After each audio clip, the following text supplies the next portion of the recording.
kasih. Yang Amat, kalau dapat cuba bunyi macam perbincangan dalam jawatankuasa lah, Yang Amat. Terima kasih Datuk Pengerusi, Datuk Pengerusi. Di bawah perkara B45 20,500 pembangunan ekonomi belia. Saya nak tanya lanjutan daripada pernah satu masa disebut berkenaan cadangan kerajaan untuk mewujudkan bank belia atau youth bank.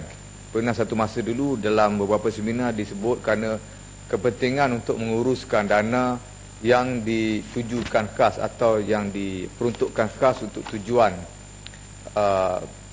pembangunan ekonomi belia terutamanya. Di bawah kepala ini saya nak tanya sebab peruntukan yang sedia ada tahun lepas dan tahun ini tidak menasabah langsung lah. Ada 1.6 juta sahaja untuk setahun.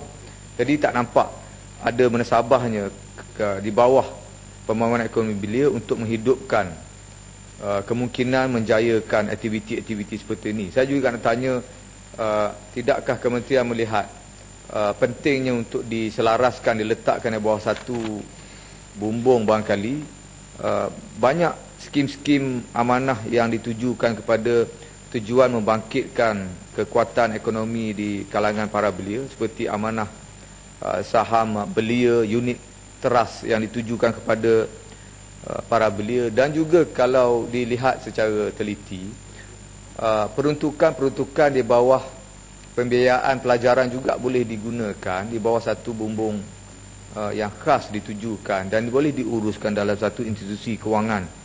Walaupun Timbalan Menteri yang hadir pada Dewan dalam Dewan hari ini pernah menjelaskan bahawa antara core business dengan izin Kementerian Belia tidak menumpukan kepada kegiatan ekonomi, tapi 10 tahun dulu tidak sama dengan sekarang. Keperluan untuk belia diuruskan dengan baik, terutama daripada kekuatan ekonomi basic mereka ni telah pun sangat mendesak. Jadi saya harap alasan untuk mengatakan core business Kementerian Belia ni tidak kepada menjurus kepada memperkuatkan ekonomi di kalangan belia, itu sepatutnya dipertimbangkan semula. Saya rasa desakan ini agak menasabah kerana pengurusan terhadap belia itu, hal ehwal belia itu memang tertumpu di bawah kementerian yang berhormat, dan saya nampak walaupun peruntukan amat sedikit, tapi saya tidak tahulah apa pandangan berkenaan aspek ekonomi belia yang saya sebutkan tadi. Begitu juga Datuk Pengerusi berkenaan dengan institusi yang melatih para belia seperti Institut Kemahiran Belia Negara. Di bawah perkara 30,200 juga latihan kemahiran Institut Kemahiran Belia Negara IKBN. Peruntukan memang ada melebihi 150 juta setiap tahun, tetapi dilihat kurang promosi sehingga mengatakan IKBN ini tidak ada standard, tidak ada tahap yang orang kata boleh dibanggakan dari segi kelulusannya, akreditasinya dan sebagainya.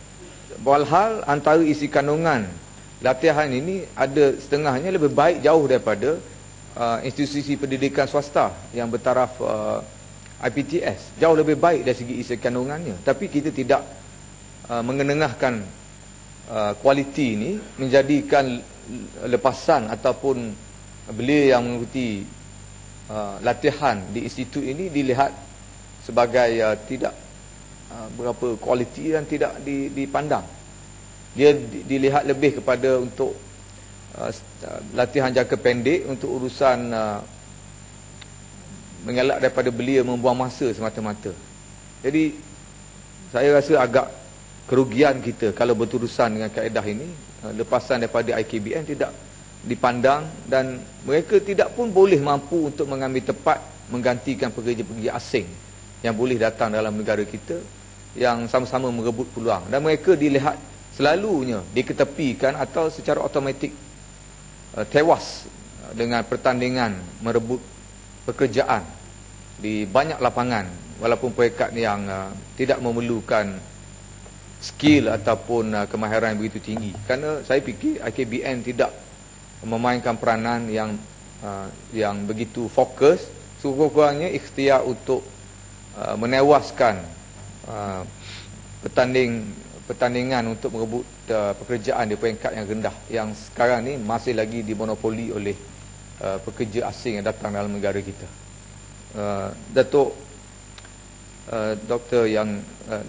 Pengurusi, perkara di bawah 50,500 akademi kemahiran belia golf ada 1 juta diperuntukkan. Saya nak tanya kepada kementerian, walaupun tumpuan diberi kata untuk meningkatkan sukan golf dalam negara kita, setakat ini kita tidak ada seperti rakan-rakan yang lain, tidak ada apa yang boleh kita banggakan setakat ini. Sukan golf lebih dilihat kepada sukan untuk golongan elit yang tidak membolehkan kita mendapat kebanggaan dari segi prestasi sukan negara. Saya tidak membantah perkara ini, tetapi saya nak tanya pihak kementerian, sudah 2 tahun perkara ini ditumpu dan begitu penting, Datuk Dr.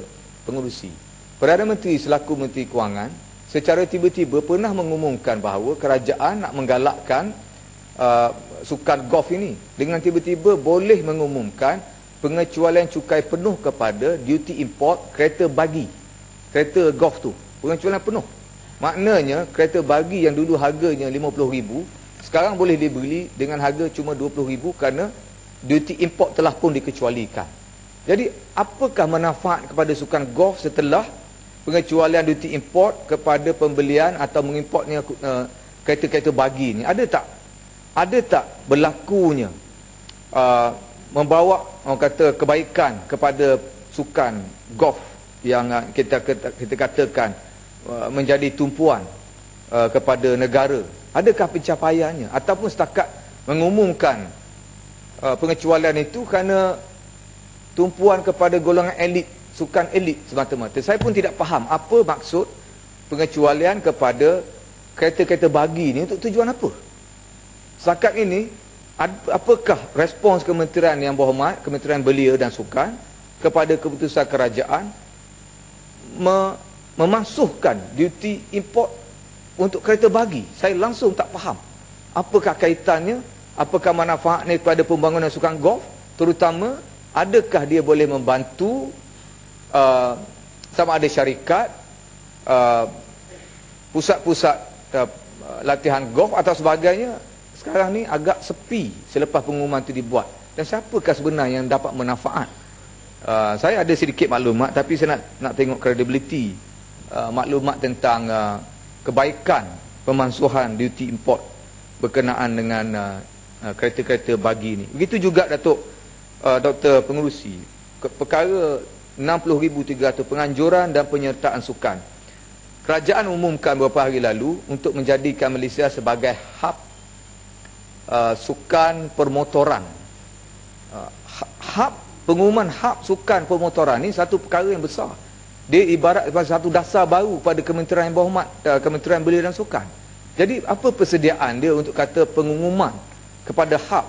Macam pengumuman kita pada hub halal, kita memerlukan satu penyediaan infrastruktur yang besar.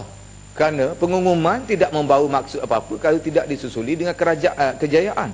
Dan hub sukan pemotoran ni, sekali lagi kepada pandangan kebanyakan orang, lebih kepada untuk melihat sukan yang dimonopoli oleh golongan elit tertentu, tapi tidak ada kebaikan kepada pun sukan itu sendiri. Adalah satu nama apa, Azizul apa, saya tak minat pasal sukan ni, tapi saya bimbang kalau tidak ada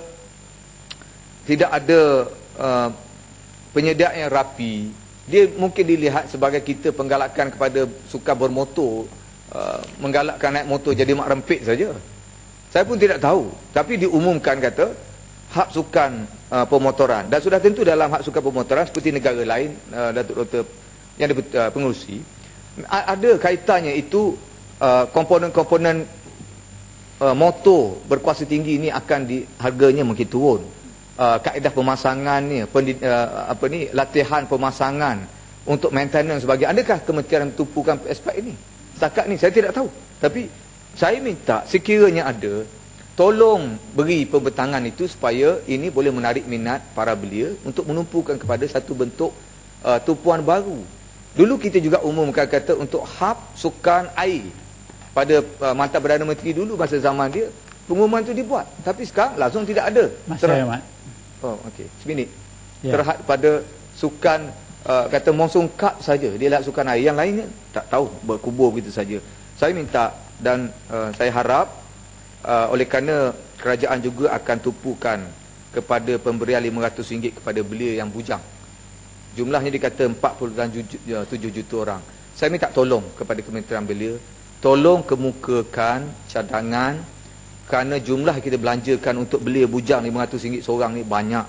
Doktor pengurusi banyak. Kalau boleh Kementerian Belia mengambil langkah untuk menyediakan pelan cadangan dia. Memberi itu untuk tujuan dimanfaatkan untuk apa? Kita tak, saya tengok beri helmet setiap orang satu helmet tu okeylah, tidak menjadi masalah. Tapi jangan nanti beri helmet, digunakan helmet lantun sama sendiri untuk bergaduh saja. Sebab pemberian tu sepatutnya ada satu dasar atau kerangka yang betul, cara kaedah penggunaan. Bukan tujuan kita bagi helmet untuk dipakai saja, mesti ada lanjutannya. Saya tidak mahu mengkritik, tapi saya tengok ada lompang di situ yang perlu kita isi untuk beri penerangan, untuk menambah baik kaedah kita melayan atau menguruskan pembangunan belia, terutamanya apabila kita memberi sesuatu untuk kepentingan kebaikan secara am atas generasi belia. Terima kasih banyak untuk Dr. Yang Tua.